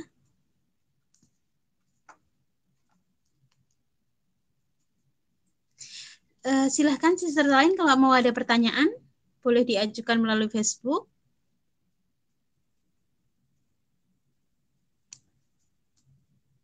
Halo, Assalamualaikum Mbak Dini. Apakah Mbak Dini bisa mendengar suara saya? Ini sangat menarik sekali temanya ya, sister semua. Saya yakin kita semua mengalami gitu ya, mengalami betapa dunia digital ini memiliki dua sisi. Maaf, tadi terputus sepertinya hang ininya komputernya. Iya Mbak, tadi menjawab Mbak Arin ya, saya banyak kejadian di Indonesia ya, artinya mahasiswa akhirnya DO karena kecanduan video games ya, karena kan di kos-kosan nggak ada, mereka ke warnet sampai malam, besok paginya nggak tidur sampai pagi, terus datang kuliah, nggak kuliah, akhirnya nilainya jelek, nggak lulus kuliah, akhirnya jadinya ikar ya. Jadi kalau dibilang tanya usia berapa, kalaupun tapi kita tunjukkan kemudian kejadian video game karena orang tuanya kognitif ya, tidak diajarkan emotional intelligence, tidak diajarkan physical juga, nggak boleh olahraga juga nggak banyak diajarkan, sehingga dia terpaku dengan video games. Apalagi saya mau jelaskan sedikit lagi. Juga lihat anak kita kalau misalnya dia, mohon maaf, mengarah pada introvert sekali gitu ya, maka usahakan jangan dikasih tuh ke arah sana, karena akan semakin parah, ke arah video games, arah gadget terlalu banyak. Kenapa? Karena dia akan semakin parah, ya. Kalau anaknya ekstrovert sih dia akan nggak betah sendiri di video games gitu ya. Tapi kalau anak-anak yang introvert dikasih itu maka akan semakin parah.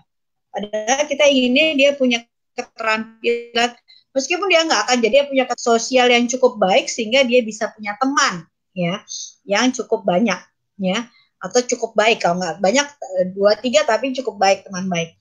Nah itu yang kita ingin dorong dia miliki ya, jadi lebih banyak bahwa dia berteman. Kalau kecenderungan sangat introvert ya, memang dia tidak sampai optimal seperti anak lainnya, optimal sesuai kapasitas dia ya. Jadi itu jawaban saya buat Mbak Arin. Ada pertanyaan lain?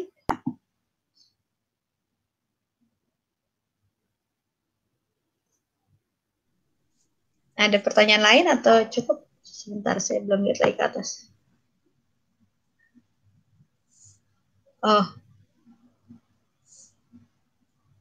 tadi buat Mbak Eka itu nanti bukunya bisa minta ke saya sudah berikan. Ya, Mbak ini sudah tersambung. Terdengar ya? Halo, Mbak ini. Assalamualaikum. Ya, Mbak ini, waalaikumsalam. Terdengar, Mbak? Guys lain terdengar nggak saya?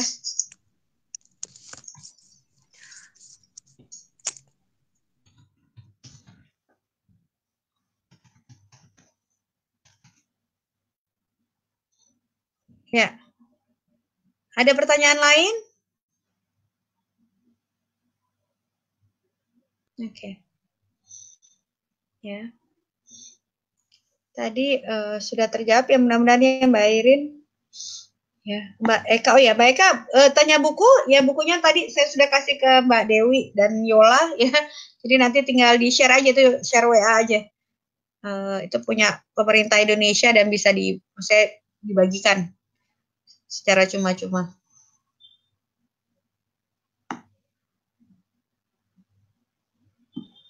Oke, Mbak Cut bertanya, apa yang orang tua bisa lakukan untuk anak yang sudah beranjak dewasa tapi cenderung tipe quitter dalam menghadapi masalah?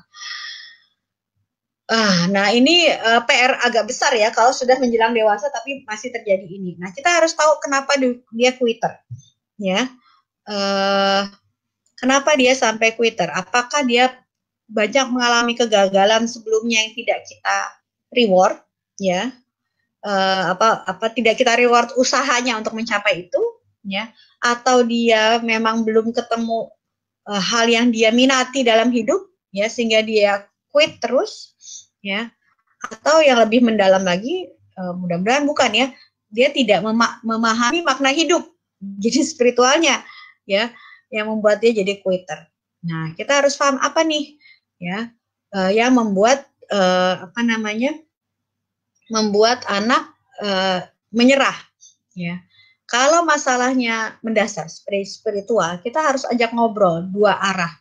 Apa sih yang membuat dia quit? Ya, kita juga, kamu tahu nggak apa sih dalam hidup ini, ya, misalnya kehidupan ini untuk apa, ya, hal-hal mendasar dalam akidah Islam, ya, yang membuat dia, oh saya hidup ini untuk berbuat baik buat orang lain, saya ini berbuat untuk amal di akhirat, saya ini punya banyak potensi yang Allah berikan sehingga saya harus bersyukur dengan berbuat terbaik yang saya bisa, ya.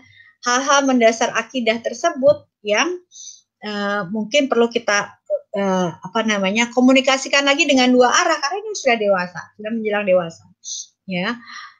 Kalau itu masalah spiritual. Kalau masalah dia misalnya pernah dapat bully di sekolah gitu misalnya, ya. Nah, ini kita harus selesaikan juga kenapa sampai dibully, bagaimana menghadapi bullying, ya. Tidak terhindarkan bahwa akan ada orang yang menganggap remeh kadang-kadang gitu ya. Bagaimana kita menguatkan anak dalam hal tersebut, ya. Kemarin saya baru saya kasih contoh satu anak saya gitu ya, di SMA dia ada dalam kerjasama dia aktif, nyanyi alhamdulillah juga bagus gitu. Tapi ada orang yang dalam bekerja sama dengan dia itu apa ya, bukan menindas ya, tapi tidak menghargai pendapat dia gitu ya. Udah, kamu harusnya ikut saya aja seperti itu ya. Nah, bagaimana dia nangis-nangis pulang dan sebagainya. Kita menguatkan, oke, kamu harus hadapi itu dengan kecerdasan gitu ya. Kalau dia dibully gitu ya, kamu punya kecerdasan, ayo kita sama-sama, kita bantu bikin konsep agar dia bisa menghadapi orang-orang yang membuli dia dengan menjawab dengan lebih pintar. Saya kalau dia quit karena bully misalnya ya.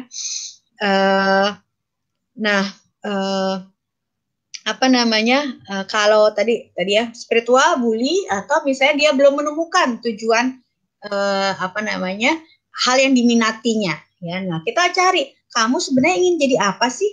10 tahun lagi mendatang, dan menjelang 10 tahun mendatang, kamu terbayangnya kamu melakukan apa dengan hidup kamu? Ya, itu yang kita kasih pertanyaan buat anak kita. Ya, apakah kamu mau jadi A, B, atau C, atau D? Ya, jadi kita kasih wawasan tentang masa depan. Ya, mungkin kita bawa ke tempat bekerja yang dia pikirkan, dia bayangkan untuk lakukan. Ya, kita kasih lihat apa baiknya, apa tantangannya di pekerjaan itu. Kemudian kita membuat dia punya banyak pilihan untuk hidupnya, ya, sehingga dia bisa memilih yang menurut dia paling dia minati untuk lakukan 10 tahun ke depan misalnya. Dari situ, oke, kamu dapat itu, apa yang perlu kamu lakukan? Kamu ngobrol sama orang yang sudah berkarir di situ, apa sih yang bisa dilakukan di usia dia agar mencapai prestasi orang yang bekerja di tempat tersebut. Ya, apa yang mesti dipelajari, apa yang mesti dicapai, apa yang harus dilakukan agar mencapai apa yang dia inginkan 10 tahun mendatang. Ya, jadi kita kalau dia punya visi ke depan, maka akan tidak mudah quit. Ya, tapi kalau dia tidak punya tahu mau jadi apa, itu akan sangat mudah untuk menyerah karena nggak tahu. Ya, jadi climbers itu bisa jadi climbers kalau dia tahu bahwa puncak itu bisa diraih. Ya, dan dia yakin bahwa dia punya kemampuan untuk sampai puncak. Nah, kita harus membuat keyakinan itu, ya, punya tujuan di masa depan ya, dan kemudian punya keyakinan bahwa saya mampu. Nah, bagaimana memupuk keyakinan itu? Kadang-kadang kita perlu bantu dengan berbagai cara ya, membantu konsepkan, tapi juga membuat dia juga berpikir sendiri tentang apa yang ingin dia capai. Pertanyaan berikutnya yang atas dulu tadi siapa ya?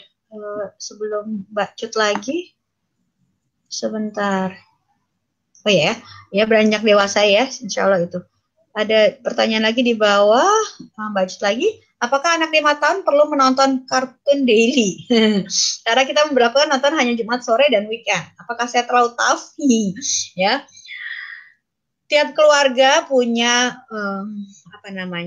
punya nilai sendiri dan punya kebijakan sendiri ya tentang hal tersebut.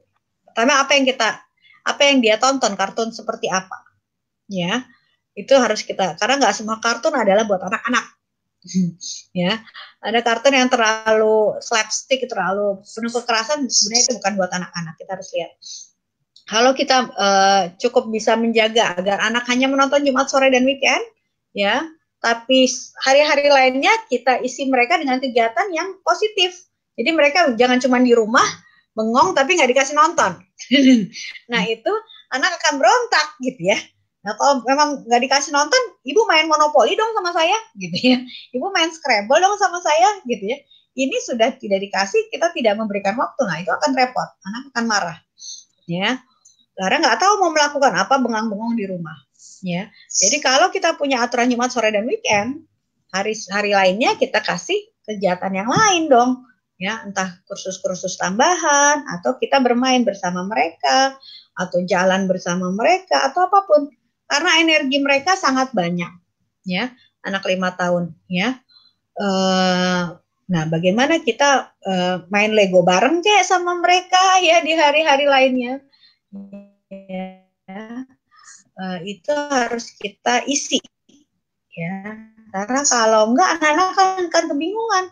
saya punya energi, bukan apa dong, apa-apa nanti dia rasa nggak begitu, ya. Insya Allah begitu. Jadi kalau 5 tahun ya nggak harus daily, harus kalau bisa nggak nonton ya nggak nonton, nggak apa-apa. Tapi kalau ibunya juga nggak mau meluangkan waktu, ya apalagi pilihan mereka, ya. Nah ini yang perlu kita lihat, ya. Yes. Oke. Sudah semua pertanyaan? Belum ada pertanyaan lagi. Saya boleh naik lagi Mbak Dini? Ya Mbak ini. Ada ini nggak Mbak, ciri yang harus kita waspadai sebagai orang tua untuk mengetahui anak kita itu kebanyakan, misalnya terlalu banyak di dunia maya gitu. Apa ciri-ciri yang sebagai orang tua perlu kita waspadai gitu? Nah, ini kalau misalnya kalau di buku saku itu ada, kalau sudah sampai mengganggu misalnya belajar, ya, sudah sampai mengganggu pertemanan, dia nggak punya teman, ya. Lainnya lagi misalnya kalau dia sudah mulai obes, karena kebanyakan duduk nonton gadget, ya. Jadi seberapa dia berfungsi pada hal-hal yang harusnya dia bisa lakukan, ya, misalnya belajar, bermain dalam konteks yang bukan gadget, ya. Kemudian juga bersosialisasi, ya. Nah, kalau itu rasanya kok dia jadi kurang ini, ya, kita harus dorong untuk keluar. Ya, ada meme gambar gitu, ya. Dulu anak kita suruh masuk untuk belajar, zaman sekarang anak kita usir agar main di luar gitu, ya, karena di dalam terus, ya. Nah, apalagi buat daerah-daerah yang ada bersalju, ya. Kalau udah bersalju bingung mau apa gitu di dalam rumah. Nah, bagaimana kita punya board game atau permainan lain yang kita lakukan, atau misalnya bikin origami bareng, ya, bikin keterampilan tangan bareng, apapun yang bisa, percobaan-percobaan kecil di rumah misalnya, atau masak bareng misalnya, ya, hal-hal yang bisa dilakukan bersama dengan keluarga, ya, tapi tetap di rumah misalnya, gitu, ya. Jadi dia juga punya keterampilan lain yang akan menunjang hidupnya nanti. Ya, kadang-kadang karena ibu di rumah, anaknya bantuin masak nggak boleh gitu, ya. Udah bikin repot aja gitu, ya. Jadi anaknya lama-lama nggak mau masak. Nanti begitu besar bagaimana gitu, ya. Itu banyak, ya. Apalagi kalau di Indonesia misalnya ada pembantu, ya, segala macam. Ya, itu akan jadi kerepotan baru. Ya, nah bagaimana kita tadi pertanyaannya adalah jangan sampai, ya, itu mengganggu hal-hal yang harusnya dia, ya. Tadi intelligence tadi, kalau ada hal yang mulai bermasalah gitu, ya, di dia, maka kita perlu evaluasi lagi. Jangan ada yang salah dalam pola kita mendidik dia, ya, itu kita perlu evaluasi. Oke. Ada pertanyaan lain? Ini ada Ummu Syifa, ya, di Indonesia juga sudah begitu Mbak, untuk homework itu semuanya pakai internet, gadget. Nah ini kalau sudah usia high school, pagar kita harus pagar virtual, ya, artinya kita bukan melarang, hayo nggak boleh gitu, ya, enggak, tapi dia harus sudah punya apa yang baik buat dia. Kalau anaknya sudah punya tujuan ke depan, biasanya dia memagari dirinya sendiri. Oh, ini homework. I do not want to waste my time with other things. Jadi dia fokus homework, atau misalnya nggak tahu prestasi di sekolah yang tentang jadi debate lah, atau olahraga lah, atau student body lah gitu, ya, atau apapun yang secara time consuming buat mereka gitu, ya, sehingga mereka menjadikan gadget bukan hal utama dalam kehidupan mereka, ya. Tapi oke, ini buat bikin PR, ya. Dia tahu. Kadang-kadang mereka nonton, tapi sudah selesai belum homeworknya, sudah selesai belum semua kewajiban kamu, gitu, ya, di dalam sekolah maupun misalnya kegiatan-kegiatannya dia, ya. Jadi dia yang sudah harus bisa memagari dirinya sendiri. Kita jadi memahamkan, gitu, ya. Apa sih gunanya buat kamu nonton itu terus? Misalnya kita tanya, apa sih yang kamu emang apa melakukan itu? Ada nggak misalnya kegiatan lain yang kamu minati dan kamu ingin lakukan yang ibu bisa dukung? Ya, misalnya ya di luar bermain gadget yang tidak perlu. Ya, di Indonesia misalnya sekarang banyak itu anak kuliahan ya, anak kuliahan itu pada kecanduan bukan video game tapi film Korea ya, nonton film Korea 15 series gitu ya, besoknya nggak bisa berangkat kuliah ya, anak perempuan ya itu pakai gadget juga, nonton gratis kan di internet ya. Nah, bagaimana kita pagarnya adalah diri sendiri. Kamu mau jadi apa? Kamu mau jadi kuliah itu memang minat kamu nggak? Kamu ingin jadi apa? Ya, kamu harus membatasi waktu kamu sendiri untuk melakukan itu. Ya, bukan ciksi. Kalau kita terus-terusan jadi polisi, dia tidak nanti dia akan berusaha kabur dari polisi gitu ya. Tapi kalau dia yang memagari dirinya sendiri, satu dengan spiritualitas, tujuan hidup akhirat ya.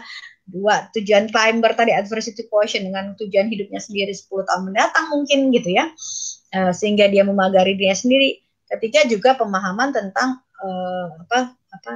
minat-minat yang lain. Kalau dia punya teman ya, kalau dia punya kegiatan sosial lain, maka dia juga tidak akan terlalu tergantung dengan gadget.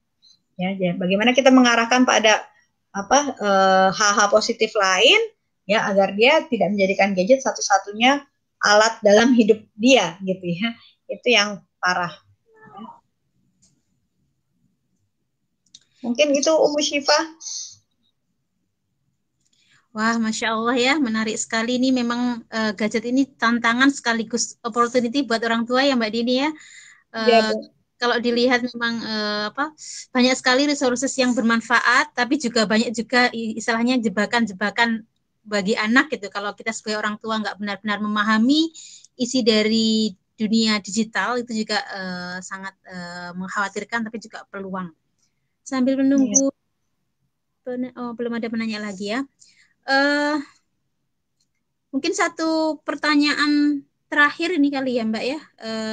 Kalau belum ada dari penanya yang lain, ini terakhir pertanyaan dari saya Mbak Dini. Jadi sebagai orang tua, aturan memanfaatkan internet itu fleksibel ya, tergantung kebutuhan gitu, nggak harus. Karena saya pernah membaca itu maksimal anak itu terpapar dengan screen 2 jam gitu. Kalau yang dulu gitu saya pernah baca. Nah, apakah untuk sekarang ini kita perlu merujuk ke situ, atau ya itu tadi tergantung pada kebutuhan dan tergantung kita memandang gitu, apa sejauh mana si anak ini punya kebutuhan berinteraksi dengan dunia digital. Jadi lihat usia ya. Jadi kalau dibuka di buku itu ada per usia. Memang untuk usia sangat muda lebih baik jangan, karena masalah mata ya, masalah kesehatan ya, lebih masalah kesehatan ya, fokus dan lain sebagainya. Tapi nah tiap-tiap orang tua, saya sih kalau misalnya kayak udah SMA gitu ya, kita bilang 2 jam lah, homeworknya belum selesai dia harus pakai internet sepanjang malam gitu ya. Kita nggak bisa membatasi dengan cara itu ya, tidak bisa 2 jam. Tapi kalau anak kecil memang itu karena masalah kesehatan ya, itu yang dikhawatirkan. Misalnya kita tambahan layer layar misalnya, atau kita belikan kacamata, ada kacamata yang khusus, ada lapisan yang membantu agar tidak merusak mata ya, ada sekarang gitu ya. Itu bisa digunakan ya. Tapi jam makin besar dia, itu pagernya jangan lagi kita. Kecil mungkin 2 jam itu pagernya dari kita, sampai SD gitu ya misalnya, itu pagernya dari kita. Ya, tapi SMP mulai kita bikin pemahaman, kita 2 arah. Apa yang kakak perlu gadgetnya buat apa ya? Manfaatnya apa buat sekolah kakak gitu ya? Apa sih yang ingin diketahui gitu ya, sehingga harus lewat gadget misalnya ya. Kita mulai 2 arah di usia junior high. Ya, tapi di high school kita harapkan dia sudah punya pagarnya sendiri, sehingga dia bisa memagari dirinya sendiri, meskipun lama tapi semua yang bermanfaat gitu misalnya ya. Kadang-kadang boleh dia hiburan sedikit gitu ya, misalnya nonton tapi satu aja ya, kan besok kuliah, besok sekolah gitu ya. Ya kan, mau sekolah kan besok gitu misalnya. Jadi kita membuat dia paham bahwa aku memang harus sekolah karena aku banyak kegiatan dan yang sebagainya, dan I love my school gitu ya, because I want my career in the future gitu ya. Jadi itu yang membuat dia memagari dirinya sendiri. Ini ada satu pertanyaan lagi Mbak kayaknya nih dari Mbak Yuliana. Oh iya. Ya, aplikasi atau game online edukatif yes or no ya untuk anak preschool ya. Ya ini debatable ya. Ada ahli-ahli psikologi yang sama sekali nggak membolehkan buat preschool karena masalah mata dan konsentrasi yang hanya terfokus satu hal ya. Tapi kalau saya sih kalau itu bisa membantu silakan. Misalnya tentang hijaiyah kan milih A, Ba, Ta, Sa gitu ya. Itu ada app-nya di di tablet ya itu bisa memudahkan. Tapi sejauh apa sih harus dengan gadget ya? Mungkin bisa kita yang mengajarkannya lebih interaktif ya. Kita meluangkan waktu untuk ini gitu ya. Hore gitu ya. Itu akan lebih interaktif antara kita dan anak.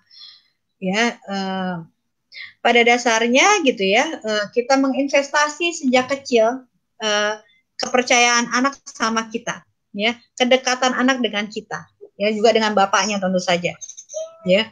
Kita investasikan dari kecil sehingga pagernya anak itu ada pada saat dia high school tadi itu. Kenapa? Karena kedekatan kita berinteraksi langsung sama anak dari kecil akan membuat dia dan mendengarkan kita pada saat high school gitu ya. Jadi keakraban, kehangatan ya, dan disiplin yang disertai kehangatan maka membuat anak bisa lebih memagari dirinya dengan lebih baik di usia high school hingga dewasa. Ya, jadi investasinya dari kecil sampai SMP. Ya, itu harus kita luangkan betul agar dia punya interaksi langsung dengan kita. Ya, Masya Allah. Terima kasih sekali Mbak Dini. Banyak sekali ilmu yang sudah kita dapatkan hari ini dan saya yakin sebetulnya pasti kalau kita masih perpanjang masih akan ada banyak sekali pertanyaan. Namun apa daya ya, waktu harus kita batasi. Nah, sebelum kita akhiri, mungkin ada ini Mbak review terakhir itu yang pengen Mbak Dini sampaikan. Silakan Mbak. Oke, terima kasih Mbak Eni. Saya mengulas lagi yang dari depan. Mungkin tadi ada beberapa yang tidak ikut dari depan. Bahwa kita harus memahami berbagai potensi anak ya. Satu, multiple intelligence yang mungkin sudah didengar, ya, kemudian emotional intelligence, kecerdasan emosi, ya, kemudian kecerdasan adversity atau kemampuan mengatasi kesulitan, dan yang terakhir dan paling penting adalah spiritual intelligence. Ya. Di PowerPoint sebelumnya Mbak, spiritual intelligence di mana anak juga memahami tujuan akhir hidup yang terkait dengan agama, nilai-nilai, dan makna hidup. Nah, itu sangat penting karena itu meleset, yang lainnya bisa tidak berfungsi. Ya, tidak punya spiritual intelligence, kemampuan misalnya tadi yang pemikiran 10 tahun mendatang mau jadi apa gitu ya. Ya, di akhirat mau masuk surga apa enggak gitu ya. Bahwa hidup ini beramal, beribadah gitu ya. Itu harus difahamkan sejak kecil sehingga pada saat besar dia merasakan kenikmatan ya beramal, beribadah ya, dan berbuat baik untuk kehidupannya di dunia maupun di akhirat ya. Nah, untuk gadget tantangan baru buat kita di era digital ini adalah bagaimana tetap mengoptimalkan itu di mana adalah digital. Ya, bagaimana kita manfaatkan mencari konten-konten digital yang baik, app-app yang baik untuk membuat anak belajar kognitif, ya, belajar emosi juga mungkin ya. Nah, ini saya dapat pesan dari mahasiswa Mbak. Ada permainan-permainan sekarang ya di Indonesia kan restriction-nya suka lebih ngaco ya, nggak ada restriction tentang yang justru lebih bully gitu ya, gamenya lebih membuli, bagaimana cara membuli. Nah, itu hati-hati juga dengan app-app permainan ya, lihat batas-batas umur yang app-app yang bisa diunduh ya, harus sesuai batas umum, jangan lupa taruh restriction age ya di tontonan anak kita ya di usia-usia yang muda ya. Semakin remaja kita mulai memahamkan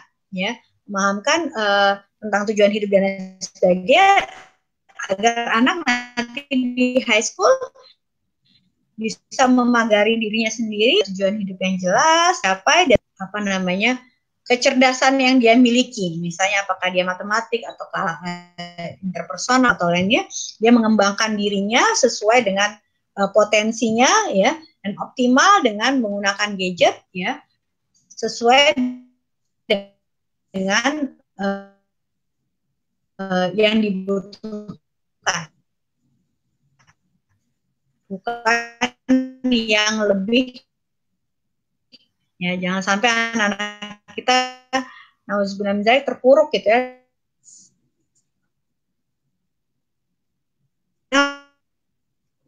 Bukan karena tontonan pasti banyak yang gratis, tapi bagaimana dia punya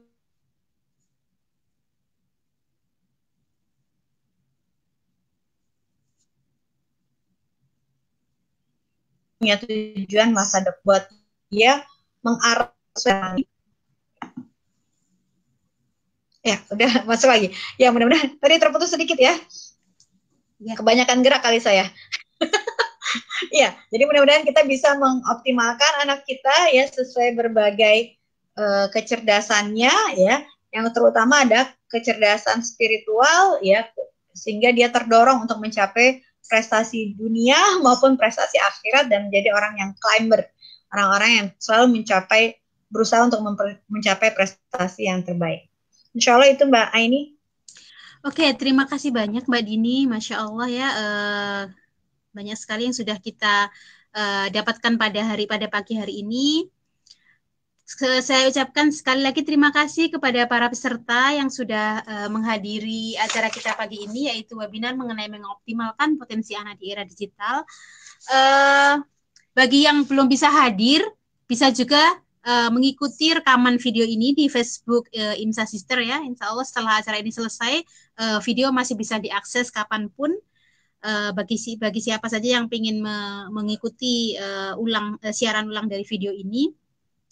Dan mari kita sama-sama berdoa ya, ibu-ibu semua maupun bapak-bapak yang misalnya yang hadir di acara ini gitu, betapa amanah Allah berupa anak ini sesuatu yang sangat besar kepada kita gitu ya, dan kita sebagai orang tua semoga diberikan kemudahan oleh Allah untuk bisa mengenali potensi dari anak kita gitu ya. Kemudian kita juga bisa mengoptimalkan dunia digital yang saat ini menjadi keseharian kita sehingga membawa manfaat gitu ya bagi anak-anak kita dan kita sendiri sebagai orang tua.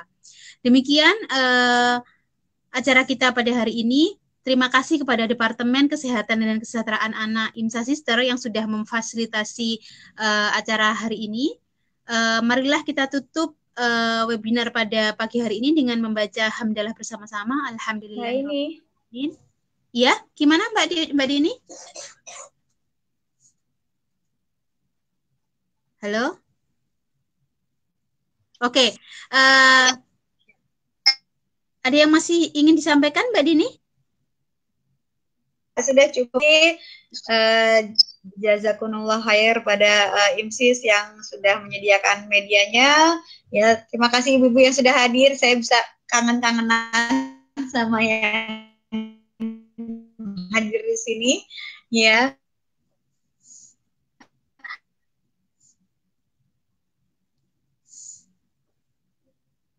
Lagi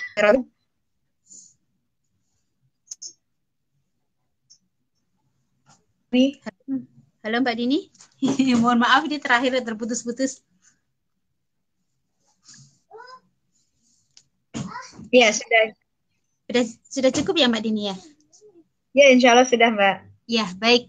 Ya demikian sister semua, marilah kita tutup acara kita pagi ini dengan membaca hamdalah bersama-sama. Alhamdulillahirabbil alamin. Kemudian juga kita lanjutkan dengan membaca surat Al-Asr. A'udzubillahi minasyaitonirrajim. Bismillahirrahmanirrahim. Wal 'asri innal insana lafi khusr illal ladzina amanu wa 'amilus solihati wa tawassaw bil haqq wa tawassaw bis sabr. Dan kita tutup dengan membaca doa kafaratul majlis. Subhanakallahumma wa bihamdika asyhadu an la ilaha illa anta astaghfiruka wa atubu ilaih.